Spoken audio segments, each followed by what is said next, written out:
अपने अष्ट विनायक हैं, महाराष्ट्र में बड़ी मान्यता है अष्ट विनायक की। पर कभी आपने सोचा कि विनायक 8 ही क्यों हैं, 7 या 9 क्यों नहीं है, 6 या 10 क्यों नहीं है? हमारे यहां कोई भी चीज बगैर कारण के नहीं है, बगैर तर्क के नहीं है। अच्छा, कभी आपने सोचा कि भगवान गणेश का शरीर मनुष्य का है और सर हाथी का क्यों है? और उनका सर काटा क्यों गया?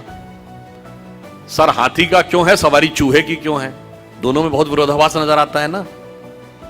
और उसके बाद यदि हाथी का सर है तो उनको एक दंत क्यों कहा गया? हाथी के तो 2 दांत होते हैं, तो फिर एक ही दांत क्यों है? और अगर एक ही दांत रहना था तो एक ही दांत होना चाहिए था उनकी मूर्ति में, वो दूसरा दांत टूटा हुआ क्यों है? और बल्कि जो आप वास्तविक मूर्ति देखते हैं उसमें टूटा हुआ दांत एक हाथ में पकड़ रखा उन्होंने। कभी आपने विचार किया कि ये क्यों है? इसमें से कुछ भी कहानी नहीं है, कुछ भी कल्पना नहीं है। और गणेश जी किसके देवता हैं? रिद्धि और सिद्धि के देवता हैं, यानी संपूर्ण सिद्धियां गणपति की आराधना से मिलती हैं। और गणेश जी पुत्र किसके हैं?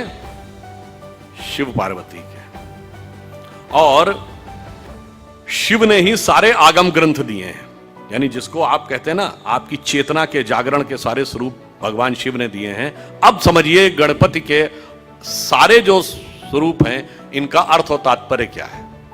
देखिए, भगवान गणेश का वह स्वरूप हमारे अंदर की जो वास्तविक चैतन्य ऊर्जा होती है उसके उत्थान की वह प्रक्रिया को प्रतीक रूप में दिखा रहा है। सबसे पहले सर कटना किस लिए जरूरी है? वह आप अंदर की यात्रा करके अपनी कुंडलनी शक्ति को तब जागृत कर सकते हैं जब पहले आप अपने अहंकार को नष्ट करने में सफल होते हैं। तो आपका सर कटने का स्वरूप प्रतीक ये है। दूसरा, हाथी का ही सर क्यों है? क्योंकि हाथी की जो सूंड है, और आपने देखा होगा हमेशा गणपति की सूंड इस दिशा में यूं है, कभी ऐसे नहीं है। क्यों? वह उस शक्ति का प्रतीक है जो अपवर्ड्स है, यानी जागृत शक्ति, आपके शरीर की कुंडलनी की शक्ति जब वो ऊर्ध्व की तरफ होती है उसका प्रतीक है। और हाथी इसलिए है कि हाथी के मस्तक में गज मुक्ता कहा जाता है। माना जाता है कि हाथी के यहां मस्तक में एक मुक्ता है तो वो ब्रह्मरंध्र का प्रतीक है। और जब वो मुड़ी हुई सूंड ऊपर है, और चूहे की सवारी क्यों है? क्योंकि चूहा जमीन के अंदर जाकर अपना बिल बनाता है। तो जब आप एकाग्र चित्त होकर अपने अंदर की यात्रा में उतरते हैं तभी जाके आप इस शक्ति को पहचान पाते हैं और उस शक्ति को ऊपर उठाने का सामर्थ्य पा पाते हैं।